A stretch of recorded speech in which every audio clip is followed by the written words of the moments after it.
السلام علیکم، میں آپ کی ہوسٹ سیما شیخ، ہر خبر مشن نیوز کے ساتھ۔ چنیوٹ گورنمنٹ تعلیم الاسلام کالج چناب نگر کے طالب علم عادل احمد نے قومی کھیلوں کے مقابلے میں دوسری پوزیشن حاصل کی۔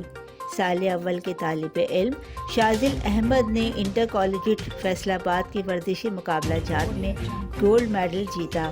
پھر فیصل آباد بورڈ کی نمائندگی کرتے ہوئے پاکستان انٹر بورڈ اسپورٹس گالا اسلام آباد میں شرکت کی اور پاکستان بھر میں ہائی جمپ میں دوسری پوزیشن حاصل کی۔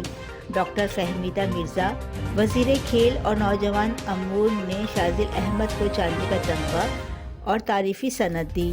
میڈیا انچارج پروفیسر وقار حسین نے بتایا کہ ایتھلیٹکس میں پورے پاکستان کے سرکاری کالجوں میں گورنمنٹ تعلیم الاسلام کالج وہ واحد کالج ہے جس نے پاکستان لیول پر نہ صرف شرکت کی بلکہ دوسری پوزیشن بھی حاصل کی۔ اس کامیابی سے دوسرے کالجز میں مقابلے کی فضا جنم لے گی اور مستقبل میں دیگر سرکاری کالجز بھی اسپورٹس میں نمایاں کردار ادا کریں گے۔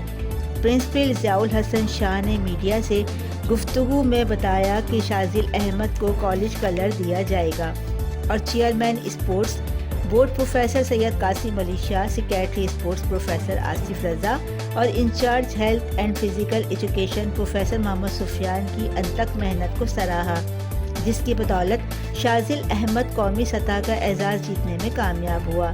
شاذل احمد نے اپنی کامیابی کو والدین کی دعائیں قرار دیا اور اس عزم کا ارادہ کیا کہ وہ مستقبل میں پاکستان کی نمائندگی کر کے اپنے ملک کے لیے نمایاں اعزاز حاصل کر کے ملک کا سب سے لالی پرچم اقوام عالم میں لہرانا چاہتے ہیں۔